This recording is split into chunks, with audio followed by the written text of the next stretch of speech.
And welcome back to Everyday Iowa. This Sunday, They Were Champions All, the incomplete story of the Algona Brownies, will be screening at the Cedar Rapids Public Library as part of a collaboration between the African American Museum of Iowa and Hidden Heritage founder Reginald Green.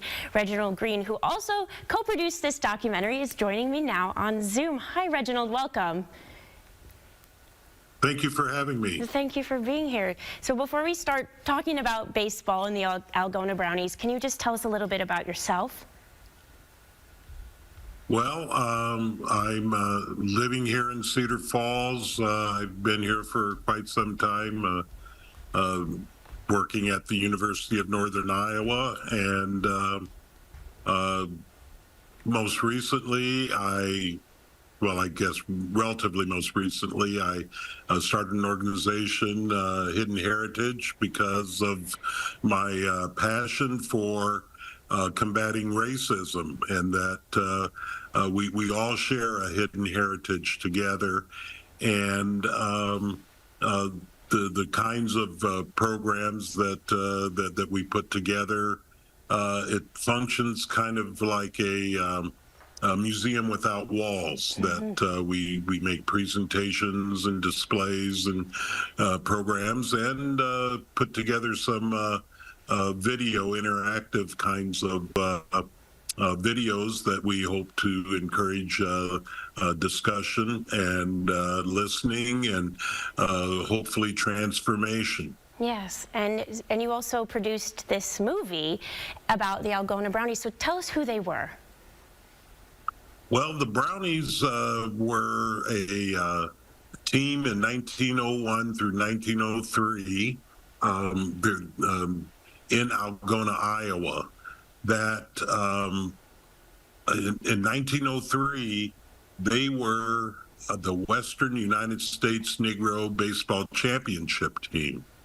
I first learned about them when I was in college many years ago, and was reading some baseball history books, and I knew, because I attended college not too far from Algona, and I was thinking, oh, that had to be Algona, New York, or Algona, Illinois, or someplace not in Iowa.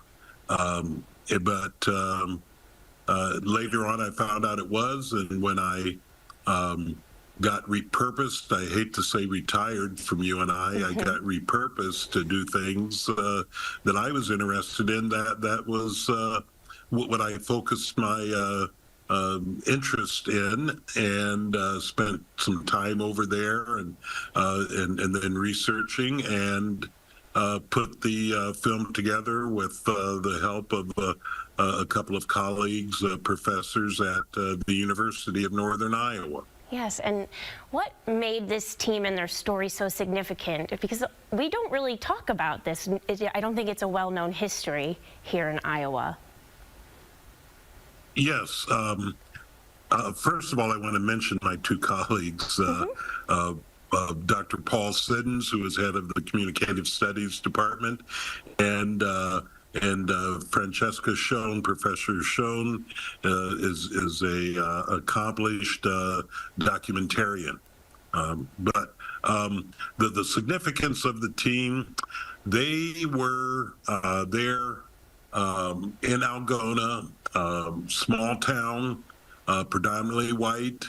And of course, in Iowa, in the early, at the turn of the century, and that made them unique from being so successful, and the players they were able to attract.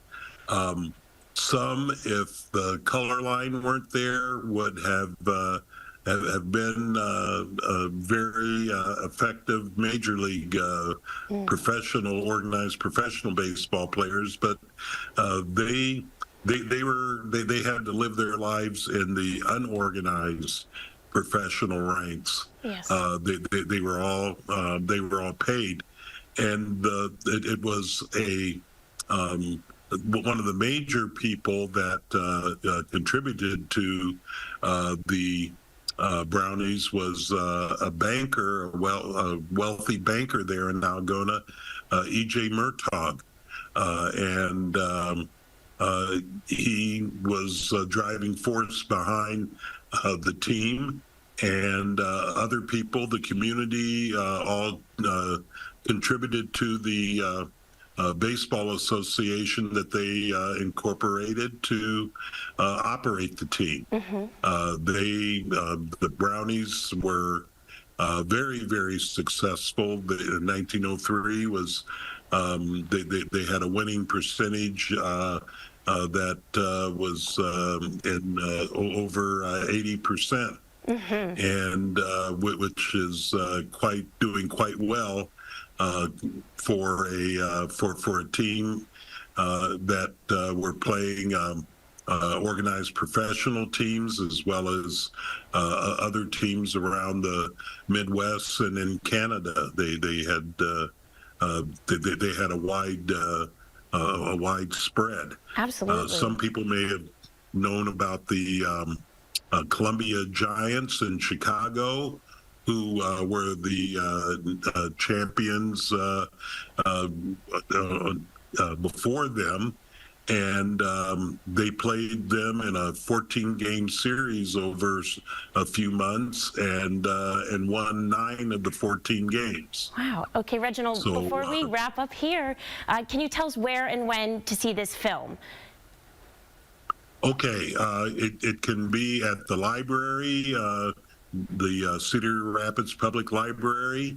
It'll be at 1:30 on Sunday. Yes. In the auditorium there. Wonderful. So I hope if and I want to be clear that it's not for baseball fans exclusively.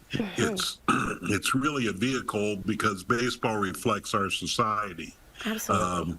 And 2 of the players on the Brownies were the last 2 racially minoritized players to play before Jackie Robinson played, 40-some, almost 50 years later. Yes. And that was a reflection of our society. Well, Reginald, thank you so much for joining us, and I hope people go out to the Cedar Rapids Public Library this Sunday at 1:30 to see the film and the discussion.